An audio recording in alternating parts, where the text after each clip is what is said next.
Our journey continues onto Sector 3 on our path to getting the Stranger with a bunch of more cheesable feats that have been repeated in the past. Telling you guys, these aren't that bad. We got a bunch of stuff being done in one battle and even a global feat being done in almost one but two. So let's go check it out.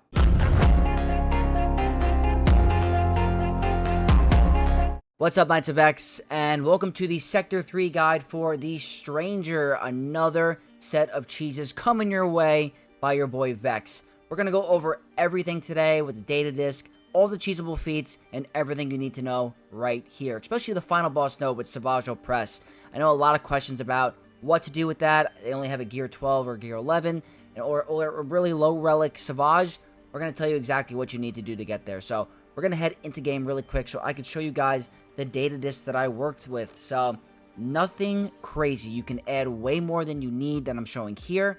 But the big thing here that I'm highly recommending for these really annoying solo mini boss and final boss nodes is going to be Leaders Resolve. You can't get enough of these. Like, honestly, if you can get like at least 3, maybe even 4, you're going to juice up that solo character stats to crazy amounts. So even if you have an extremely low Gear Savage, like Gear 11, if you get a bunch of Leaders Resolves, he's going to be extremely tanky, fast, and hit hard. So for this particular conquest and this sector, I only ran 2 Leaders Resolves. I had Entrenched for a little bit of protection up, some survivability for SM33 possibly if he needs to survive. So I do like the Entrenched for surviving with that. And Solid Intel is very nice to have because it pretty much guarantees you turn meter advantage and critical damage up. You're going to get a crit, you're going to get a big hit, and get a bunch of turn meter whenever they attack you.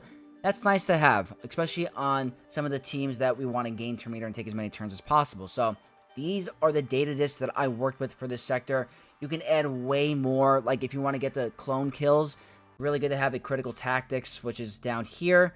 I have to hide my webcam so you guys can see it, but Critical Tactics is whenever a ally scores a critical hit, all allies gain 4% offense.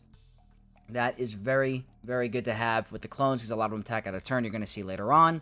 But this one really isn't hard. You're even going to get clone kills on the first Disarm feat as well. So it's a mixture of everything. It's really, really cool. So we're going to head over to the gameplay right now to show you.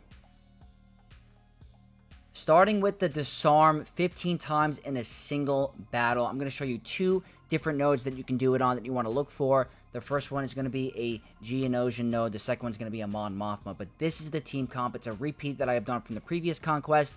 It's really easy. It's full auto gameplay. Literally full auto. Rex Lead, CX2, and Wrecker Mercenary. Those are the 2 that are going to be able to do Disarm. And they have a low cooldown, so that's the best variant for that feat. Then we have Wat Tambor, obviously, because he's the GOAT of Conquest. I mean, he's needed for almost everything. It's crazy. And then Malik, who's going to be your tank, who is pretty much going to have fear when they crit. He's going to spread fear. Makes it a little bit more easy to control the battle. So we're going to go right into it and show you the gameplay. The most important part is the beginning. You want to put the weapon tech on your CX2. He's going to take the most amount of turns. He's going to apply the most Disarm. Now here, we're gaining turn meter because of Captain Rex's lead and the data disc that's giving turn meter. That's a Disarm right there. Now, what I do here, I usually put the weapon tech on Malik. I put it on my Wrecker because he is a higher gear tank, and he is pretty much surviving, and he's going to be taking more turns whenever he's hit because of the turn meter data disc. So I thought, let me put the tank on him. He's high enough gear and Relic that he'll survive. If you guys don't have him at really high gear Relic, put the weapon tech on someone else. You don't want him taunting them. But at this point, this is full auto on a Geo node. I think Geo node and Mothma are the best for this feat because you can use Captain Rex to finish them off with aerial advantage, and the decoy can respawn, and you'll get it done by the end. You can win the battle, get clone kills, and also get your Disarm. So it's all, like, all in one. It's pretty cool. Like, that's going to be a clone kill right there. Now, here, I'm changing targeting. I'm targeting someone that's not the Brood Alpha, because you want the Brood Alpha to spawn a decoy. So that means you can spread the battle out and get more Disarm. So pretty much, I am targeting Poggle because I don't really like his annoying cleanse. So it doesn't matter if he goes down. We are spamming Disarm.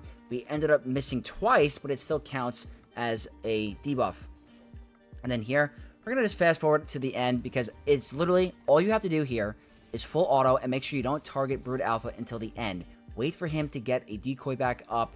That way you can waste the disarm and the aerial advantages on the decoy. And you're going to see by the end, once we get there, that's 2 minutes, 1 minute.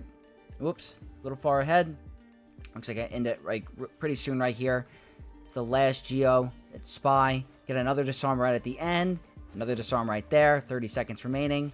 And boom, that is going to be the end of the battle. And as you're going to see here, we are going to have our 15 disarm in a single battle. Just like that, really not hard. Your CX2 does not need to be high gear. Your Mercenary Wrecker might need to be a little bit tanky so he can survive. So if you have a Fortified available or some more Entrenched, that's just going to ensure his survivability even more. That's a good way to stack clone kills and your disarm really easy. Next one I'm going to show you is the same exact team.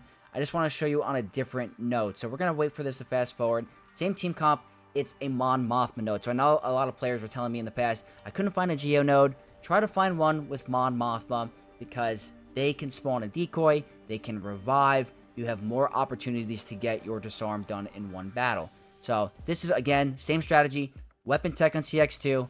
Tank tech on either your Wrecker or Malik. And then full auto. You're going to see here, I'm targeting anyone that I can. I'm going to get all the way to the end. And pretty much, it's 1:20 left. And it's not going to pop up for the global, for the feat that it was done.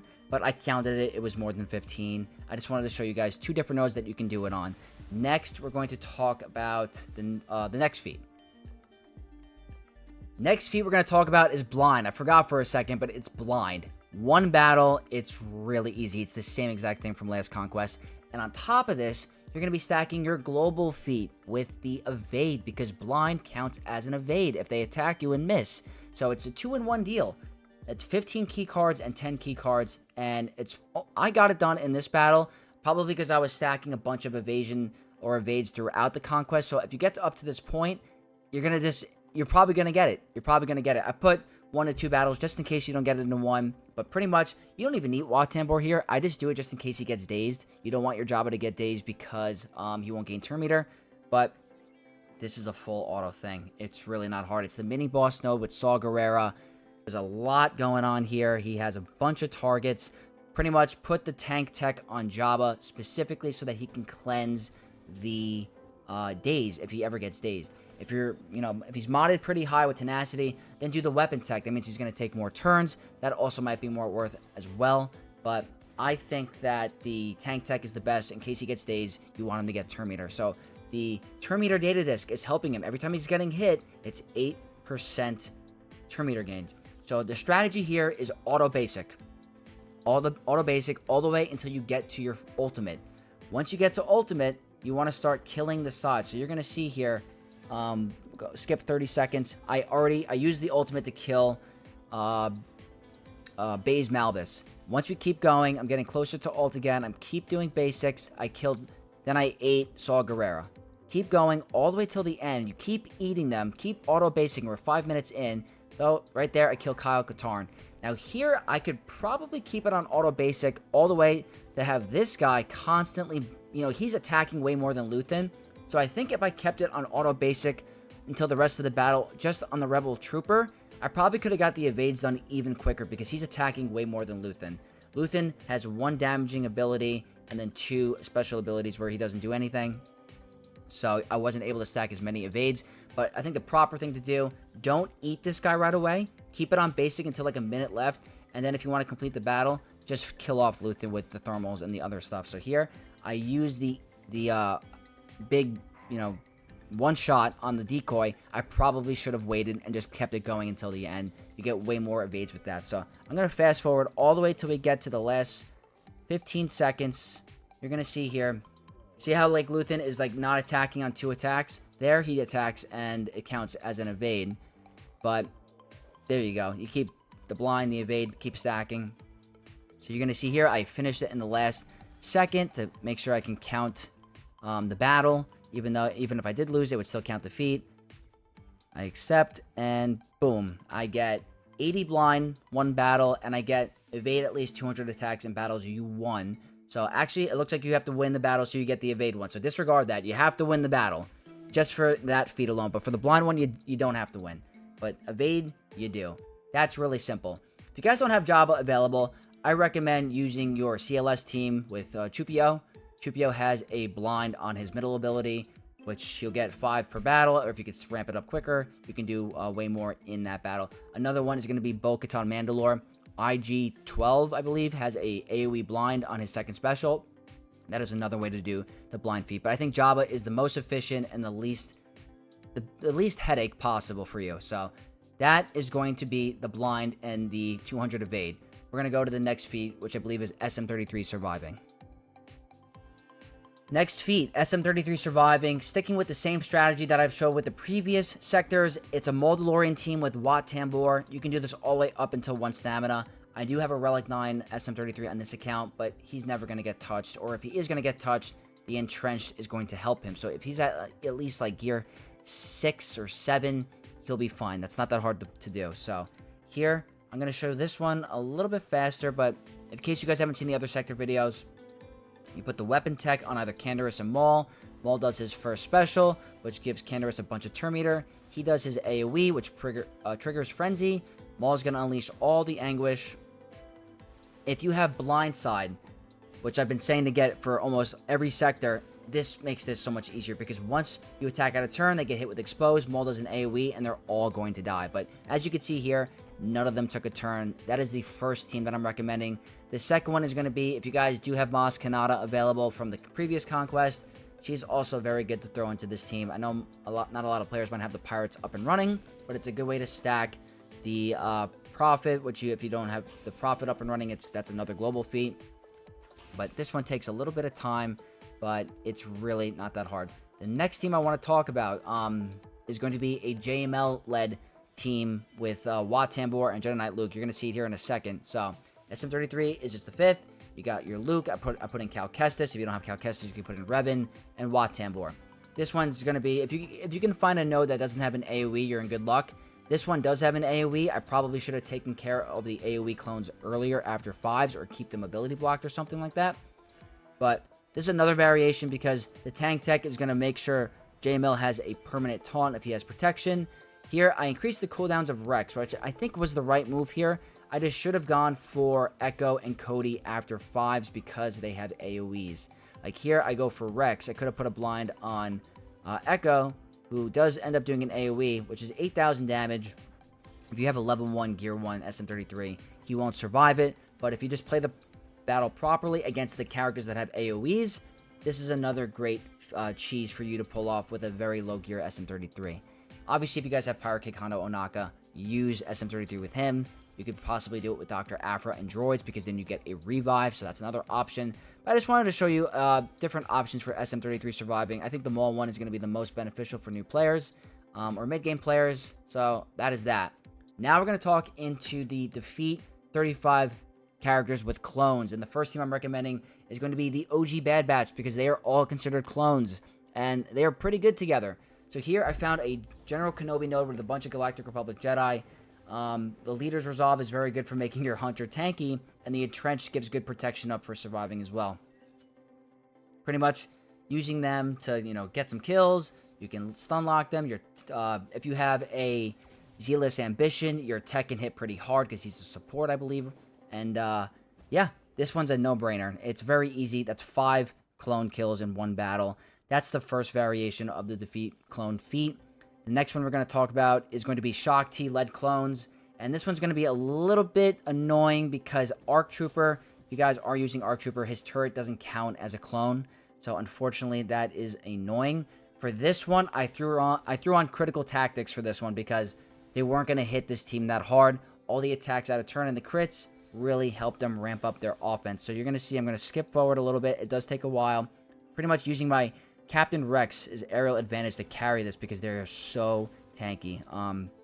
But yeah, there you go. You get your 3 stars. The next one is going to be Lord Vader clones, which stacked with your global feat for 4 dark side clones. Make sure that you end the battle with, make sure your sides are getting the kills. So this guy's Clone Trooper, if you have Zealous Ambition, could one-shot potential waves. And your Appo's AoE, if he's a high relic or gear, can hit pretty freaking hard. The only thing is you got to be careful of the dots. Sometimes the dots don't work out in your favor. So that's going to be the clone surviving feed and the SM33 feed. We're now going to get into the final boss node with Savage and the weird Chief Chirpa team. So for the final boss node, you got to win with Savage surviving. And in my recording, I end up having a Relic 8 Savage. And I don't think that's really fair to show to the community. So I want to show you on my ult account, which does have a Relic 5. He's very good in Grand Arena with his Omicron. I highly recommend you get him up and running if you don't. But I would rather show you guys the lower gear one instead of the Relic 8. Because not many players might have a Relic 8 Savage. So Relic 5 it is. Data Dis, the leader's resolve. That's it. But the strategy is simple. You have to take out the main B2 first. So, if you're having trouble with that, you could throw it on full auto, but I just, for the purpose of this video, I'm just going to just do the basics here until he gets to a certain threshold where you can, he can figure out the 50% threshold quicker than I can. So here, I'm going to throw it on auto after this. As you can see, the leader's resolve is kind of helping us. There he does his AoE.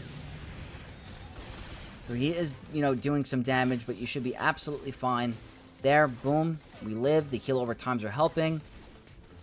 You just got to make sure you kill them as quickly as possible. The more zealous ambitions, the better. If you have entrenched as well, that's also going to help. I don't have entrenched on my ult account. It's all about surviving. Surviving and getting some good damage. So here, you got to make sure you take out the first main boss, and then the rest is absolute a breeze. So there, that's pretty much it. I just wanted to show you guys on this account first, because a Relic 8 wouldn't have been too fair to show off. So what I want to do now is transition over to the second boss feat. So the first one I'm going to show you is my main account. The main account does have all these characters at Relics, and then I'm going to show you my ult account, which does not have all the characters at Relics, and it's a little bit more sketchy, but same data disc combo. I just want to show you how it works. I ended up using Chief Chirpa lead on my main account. And pretty much, the goal you want for here is you want your Palpatine to land shock on literally all of the sides. The beginning is a little bit of a survivability check. There I go and I end up getting a sub during the recording, so big shout out to this player. I end up trying to target the B2 first, and I realized that's not the way to go. What you want to do is make sure you're using Royal Guard to stun the sides, and you want to land shock on all the droids besides the main one. So there, I should have done a basic on a different droid. I'm trying to stun everybody. So here, you're going to see, I'm just trying to get the shock. It keeps getting resisted, so the more potency on your Palpatine, the better. Once he gets all the shock on all the characters, the amount of turn meter he's going to gain is rapid fire. He's literally like Zeus. You're going to see. So again, we get resisted. So then it's very annoying. On the second video, you're going to see I remodded for potency on my ult account after trying it. So if you don't have a mod for potency, highly recommend the potency. There, I finally land the shock. Now, I'm using all the other characters to try to get the B2 lower. And I use that to remove turn meter. Trying to get as many stuns as possible. There, I'm targeting the big battle droid with other characters, like I said. Trying to get the shock. There's a third shock. And as you can see, Palpatine is starting to gain more and more turn meter. Remove the buff off the B2. Go for another stun. Do end up getting it. That's another shock. We have 4 shock now. We ended up losing 1 character. Not the end of the world. Shock again. Now, you're going to see here, we have Machine Gun Palpatine unloading on all of them. He is gaining some turn meter, unfortunately. But as you can see, Palpatine is literally gaining 100% turn meter back to back to back after dealing with this guy. That's it there. And then I'm sticking with the basics because this is doing a ton of damage. Keep doing the basics. End up going for a blind there just in case, because and a stagger, which worked out really good. But they end up getting rid of Sunfac. Use the big mass assist here. Yeah, and that's pretty much the strategy. It's all about landing the shock on the sides. He's going to be spamming, gaining so much turn meter, landing his basics over and over and over. Really awesome. It's not hard at all for if you have the characters up and running. So that's my main account. Now I'm going to show you my ult account, which does not have all these characters up and running, which is way more annoying. It took me a couple tries to figure out. All the characters I have up and running are journey requirements. So as you can see, I'm going to let this play out for a little. Take some time. This is the ult account. So I have Chirpa, Royal Guard, and Palpatine at Relics because they are requirements for Galactic Legends. And then I have Stormtrooper Han at Gear 9 and Sunfac at Gear 11. So none of them are at Relics. I had to change up the strategy. And I only have 1 Zeta on my Palpatine. I do not have the second Zeta on his unique, so he's less tanky. was a little tricky. This one, I tried a different strategy. I modded him for potency. I'm going to put on 2x speed.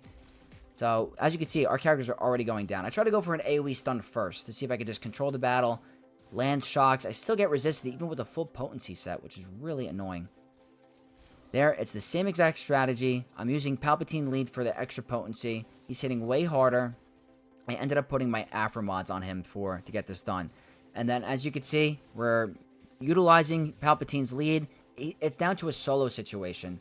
So here, Leader's Resolve is very helpful. Leader's Resolve is very helpful because it's making your Palpatine tanky and survive and hit hard. So that's how I pulled it off on my ult account. Not every character has to be at Relic or even high modded. That's all. So that is pretty much going to wrap up Sector 3. I know it's a little bit longer than my previous sectors, but I wanted to make sure you guys got all the information that you need, even if you're an endgame player, early, or mid. I want to show all different variations to help out all of the community. So if you guys found this video helpful, please like it, share it with your guilds, comment down below, subscribe to the channel for more content, and to become a Knight of X. And I'll see you guys in Sector 4. May the Force be with you all.